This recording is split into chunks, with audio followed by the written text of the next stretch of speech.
साथियों नमस्कार, आदाब, सत श्री अकाल, जय भीम, जोहार। मैं डॉक्टर दशरथ हिनोनिया आज की परिचर्चा में स्वागत करता हूं और स्वागत करने से पहले एक निवेदन करना चाहता हूं कि इस चर्चा के दौरान यदि आप वीडियो को लाइक करें या न करें, लेकिन इस वीडियो को जरूर देखें, क्योंकि बहुत ही संवेदनशील मुद्दा है। और मुद्दा है एक ऐसे आईपीएस ऑफिसर का जो सिस्टम का शिकार हुआ है और जातिगत उत्पीड़न और अत्याचार का शिकार हुआ है। जब ऐसे व्यक्ति जो उच्च पदों के ऊपर आसीन हो, यदि उनके साथ में भी जातिगत उत्पीड़न और भेदभाव होता है, तो अब आप सोचिए कि इस भारत देश के अंतर्गत आम नागरिकों के साथ में कितना और किस स्तर पर और किस प्रकार का जातिगत उत्पीड़न होता होगा। मैं बात कर रहा हूं हरियाणा के आईपीएस अधिकारी वाई पूरण कुमार का, जो कि 2001 के आईपीएस ऑफिसर है, इस 2001 के बैच के, और किस प्रकार से उनके साथ में संस्थागत भेदभाव और उत्पीड़न हुआ है कि अंततः उनको आत्महत्या करनी पड़ी। एक ऐसे ईमानदार आईपीएस ऑफिसर जो पग पग पर जो है वो सार्वजनिक रूप से उन्हीं के सीनियर अधिकारियों के द्वारा और समकक्ष अधिकारियों के द्वारा उनको जो है उत्पीड़ित किया गया, उनको प्रताड़ित किया गया, उनका सार्वजनिक रूप से अपमान किया गया, और अंततः फिर उन्होंने अपनी जीवन लीला समाप्त कर ली और उन्होंने आत्महत्या कर ली। और ये उत्पीड़न अभी वहीं तक नहीं रुका है, उत्पीड़न अब भी जारी है। यानी आत्महत्या करने के बाद में जब जो इस उत्पीड़न के मामले में शामिल थे और जिन जिन अधिकारियों का नाम है वो आईपीएस वाई पूरण कुमार ने लिखा है, अभी तक उनके खिलाफ स्पष्ट रूप से एफआईआर भी दर्ज नहीं हुई है। लास्ट में मैं उसके ऊपर चर्चा करूंगा, लेकिन उससे पहले मैं उस लेटर की चर्चा करना चाहूंगा जो उनकी पत्नी अमनीत पूरण कुमार के द्वारा एफआईआर के लिए लिखा गया। और उन्होंने आज 4 दिन हो गए हैं, लेकिन अभी तक उनका पोस्टमार्टम नहीं हुआ है। और पोस्टमार्टम क्यों नहीं हुआ है, वो इसके पीछे यानी कि एक तरह से जो मूल कारण है वो मैं आपको जो है वो बताना चाहूंगा। उन्होंने जो लेटर लिखा है वो मैं आपको बताना चाहता हूं। सेवा में वरिष्ठ पुलिस अधीक्षक चंडीगढ़ पुलिस चंडीगढ़, प्रतिलिपि माननीय मुख्यमंत्री हरियाणा, निदेशक केंद्रीय जांच ब्यूरो सीबीआई नई दिल्ली, अध्यक्ष अनुसूचित जाति आयोग नई दिल्ली। विषय: मेरे पति आईपीएस अधिकारी डॉक्टर वाई पूरण कुमार की आत्महत्या से संबंधित दर्ज एफआईआर में संशोधन, स्पष्ट नामांकन एवं उचित धाराएं जोड़े जाने हेतु निवेदन। महोदय, मैं अमनीत पूरण कुमार आईएएस हरियाणा कैडर की अधिकारी एवं दिवंगत आईपीएस अधिकारी डॉक्टर वाई पूरण कुमार की पत्नी ये अत्यंत पीड़ा और न्याय की उम्मीद के साथ लिख रही हूं। मेरे पति की मृत्यु कोई साधारण घटना नहीं थी, यह निरंतर मानसिक उत्पीड़न, जातिगत भेदभाव, सार्वजनिक अपमान और प्रशासनिक साजिशों का परिणाम था। विषय में ही यानी कि एक तरह से उन्होंने कलेजा हो चीर कर रख दिया। साथियों, आगे उन्होंने लिखा है, मेरे पति द्वारा छोड़े गए 8 पन्नों के फाइनल नोट में हरियाणा पुलिस के कई वरिष्ठ अधिकारियों के नाम स्पष्ट रूप से लिखे गए हैं, जिनमें प्रमुख रूप से निम्नलिखित अधिकारी शामिल हैं: Shatrujeet Singh Kapur, DGP Haryana; Narendra Bijarnia, SP Rohtak; Amitabh Dhillon, IPS; Pankaj Nain, IPS; Sandeep Khirwar, IPS; Manoj Yadav, पूर्व डीजीपी हरियाणा; के रामचंद्रन, आईपीएस, और अन्य वरिष्ठ अधिकारी जिनका उल्लेख नोट में स्पष्ट रूप से है। मेरा आरोप और निवेदन एफआईआर संख्या 156/2025 जो चंडीगढ़ पुलिस द्वारा दर्ज की गई है, उसमें आरोपियों के नाम स्पष्ट रूप से दर्ज नहीं किए गए हैं। कॉलम नंबर 7 में केवल एज पर फाइनल नोट लिखना कानूनी रूप से अपूर्ण और भ्रामक है। इस अधूरी एफआईआर से यह प्रतीत होता है कि कुछ प्रभावशाली अधिकारी जांच को कमजोर करने और नाम छिपाने का प्रयास कर रहे हैं।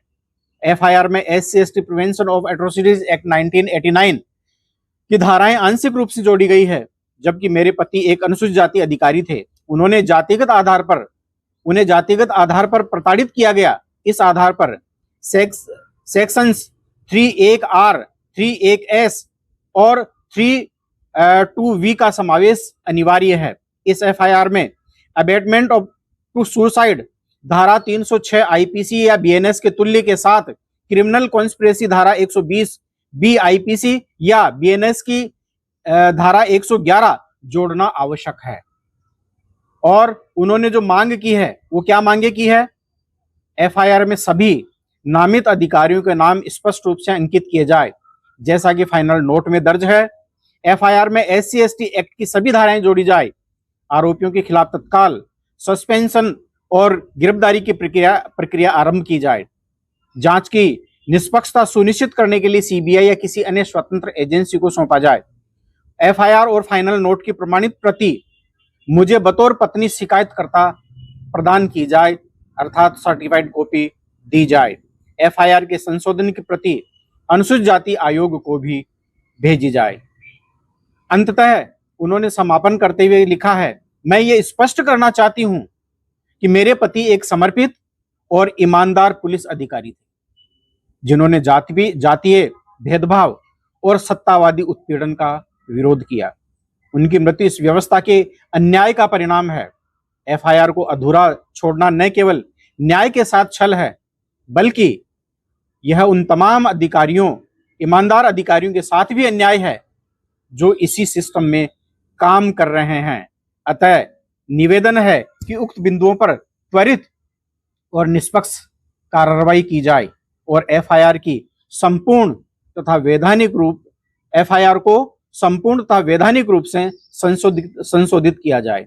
आपकी संवेदनशीलता और न्यायप्रियता पर मुझे पूर्ण विश्वास है। बहुदिया अमनीत पूरण कुमार IAS। सोचिए किस प्रकार से, यानी कि एक तरह से जो है उनका उत्पीड़न हुआ और उनको आत्महत्या के लिए मजबूर किया गया। और फिर उसके बाद में जब एफआईआर भी लिखी जाती है तो इन्हीं उच्च अधिकारियों को बचाने के लिए एफआईआर को गोलमोल तरीके से लिखा जाता है। सिस्टम की खामियों को समझिए साथियों। और अब जो यानी कि एक तरह से जो विवाद है, अब विवाद यानी कि एक तरह से जिन बातों के ऊपर है कि पोस्टमार्टम क्यों नहीं हो रहा है, वो पोस्टमार्टम इसीलिए नहीं हो रहा है क्योंकि अभी तक एफआईआर में, यानी चंडीगढ़ पुलिस ने 9 अक्टूबर 2025 को जो एफआईआर दर्ज की,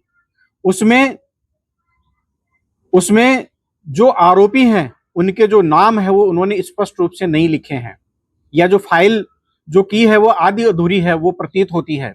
पत्नी IAS अधिकारी अमनीत P कुमार ने स्पष्ट रूप से DGP कपूर और SP बिजारनिया को एफआईआर में नामित करने की मांग की है और आरोप लगाया है कि एफआईआर को जानबूझकर डाइल्यूट किया जा रहा है। उन्होंने चंडीगढ़ SSP को औपचारिक पत्र भेजकर एफआईआर की प्रति में संशोधन और स्पष्ट नामांकन और SC/ST prevention of atrocities act की धाराओं को समावेशित करने की मांग है वो की है। ये कमी सिर्फ औपचारिक नहीं बल्कि परिवार का आरोप है कि प्रशासन कुछ आरोपियों को बचाने की कोशिश कर रहा है, और ये वही आरोप है जो सामाजिक राजनीतिक संगठनों और जो छात्रों के द्वारा जो है उठाए जा रहे हैं। पंजाब यूनिवर्सिटी के छात्र संगठनों ने भी इसे प्रणालीगत जातिगत भेदभाव के रूप में यानी कि एक तरह से देखा और एफआईआर में SC/ST धाराओं के स्पष्ट समावेशन की मांग की है। मैं डॉक्टर दशरथ हिनूनिया, प्रदेश अध्यक्ष आम्बेडकर पार्टी ऑफ इंडिया की ओर से भी मैं हरियाणा सरकार से और SSP से जो है चंडीगढ़ से ये मांग करता हूं कि स्पष्ट रूप से ये जो धाराएं हैं वो जोड़ी जानी चाहिए। और पोस्टमार्टम जो है वो क्यों नहीं हो रहा है, वो इसीलिए नहीं हो रहा है, यानी कॉ काउंटर विवाद के बीच परिवार ने पोस्टमार्टम कराना भी टाल दिया। उनकी शर्त यह है कि पहले एफआईआर स्पष्ट रूप से हो और जो आरोप हैं वो पहले स्पष्ट रूप से दर्ज किए जाए, आरोपी सस्पेंड और उन्हें तुरंत रूप से उन्हें गिरफ्तार किया जाए। परिवार की ये स्पष्ट जिद है कि प्रशासन जो है तत्काल रूप में इसमें कार्रवाई करें, तभी यानी कि एक तरह से जो है मृतक का अंतिम संस्कार होगा और फोरेंसिक जो प्रक्रिया है वो आगे यानी कि एक तरह से जारी हो पाएगी, अन्यथा ये अभी तक लंबित हो रहेगी। हालांकि इस संदर्भ में चंडीगढ़ पुलिस ने फौरन इस संवेदनशील मामलों के लिए 6 सदस्यीय SIT गठित की है, जिसमें IG रैंक के अधिकारी के जो नेतृत्व में ये जो है वो एसआईटी गठित की गई है, ये कदम प्रशासन द्वारा जांच की कठोरता और ढांचा दिखाने का कदम माना जा रहा है। परंतु ये सवाल यह है, क्या वही प्रशासन जिन पर नोट में आरोप लगे हैं जांच की प्रक्रिया पर प्रभाव नहीं डाल पाएगा? इस शक ने विपक्ष, सिविल संगठनों और अधिकारी मंडल के भीतर ही सहानुभूति है वो जगाई है। नोट की भाषा और पत्नी अमनीत की शिकायत ये स्पष्ट करती है कि वाई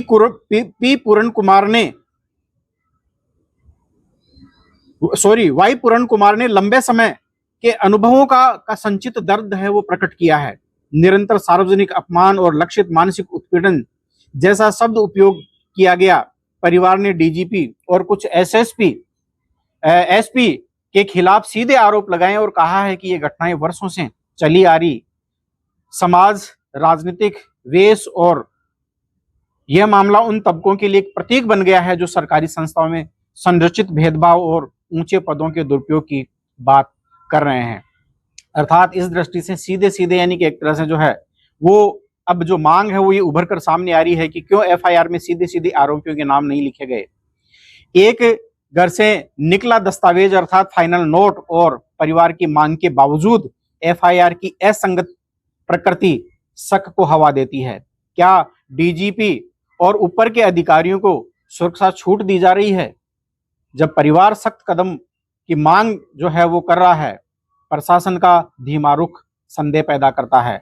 क्या जांच निष्पक्ष हो पाएगी जबकि आरोप प्रशासन के अंदर उच्च अधिकारियों पर है जो खुद यानी कि एक तरह से जांच करवाते हैं? निगरानी की पारदर्शिता और त्वरितता दोनों की मांग जरूरी है। तो इस आधार पर यानी कि एक तरह से अब आप ये समझ सकते हैं कि किस प्रकार से यानी कि एक तरह से जो है वो संस्थागत भेदभाव अनुसूचित जाति, जनजाति और दबे कुचले वर्ग के लोगों के साथ में किया जाता है। जब प्रशासनिक स्तर पर, उच्च प्रशासनिक स्तर पर ये स्थिति है तो सोचिए कि आम जनों के साथ में किस प्रकार की स्थिति होती होगी। मैं लेकिन ये अपील करना चाहता हूं, हमारे जितने अधिकारी और हमारे जितने पदाधिकारी हैं जो उच्च पदों पर आसीन है और चाहे वो सामान्य हो, लेकिन कभी आपको आत्महत्या नहीं करनी चाहिए, संघर्ष करना चाहिए। एक बार आप सार्वजनिक रूप से अपना स्टेटमेंट आप देते तो सही, आप एक बार सार्वजनिक रूप से वीडियो है सोशल मीडिया के माध्यम से आप अपलोड करते तो सही। आज समाज है वो जागरूक हुआ है, बहुत सारे ऐसे लोग हैं जो आवाज को उठाते हैं। हम आपकी आवाज बनते, हम आपकी आवाज को ऊपर तक लेकर जाते और उन तमाम अधिकारियों कर्मचारियों के लिए भी आह्वान है कि इस मनुवादी, ब्राह्मणवादी इस सामाजिक व्यवस्था का हमें प्रतिकार करना है।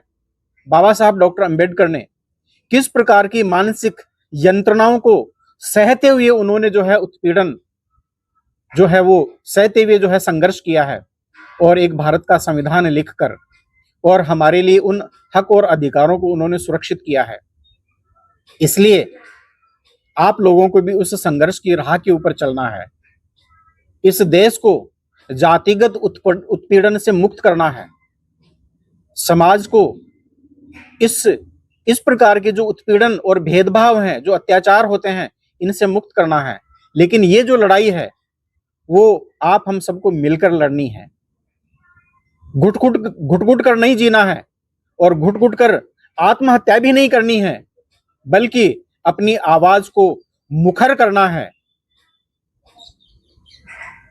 ताकि इस मनुवादी और ब्राह्मणवादी इस अन्याय, अत्याचार और उत्पीड़न की इस सामाजिक व्यवस्था को समाप्त करके स्वतंत्रता, समानता, बंधुता और न्याय के आधार पर एक आदर्श समाज की स्थापना का जो बाबा साहब डॉक्टर भीमराव अंबेडकर का जो सपना था उसको हम साकार है वो कर सकें। ये सभी उन नागरिक संगठनों से भी अपील है जो इस संविधान को मानते हैं, जो विश्वास करते हैं संविधान, सत्य, विज्ञान, मानवता, मानव अधिकार और अंतर्राष्ट्रीय कानून, cosmo humanism, Ambedkarism, equality, liberty, fraternity और जस्टिस, ज्ञान, विज्ञान, मानवता में उनको भी इस लड़ाई में है, साथ आना चाहिए, आगे बढ़ना चाहिए। इसी अपील के साथ में मैं आपसे अंतिम रूप से अपील करना चाहता हूं कि इस वीडियो को ज्यादा से ज्यादा आप लाइक करें और शेयर करें।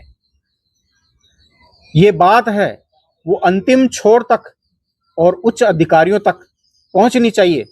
हम आपकी आवाज हैं और कभी भी हम आपको अकेला नहीं छोड़ेंगे।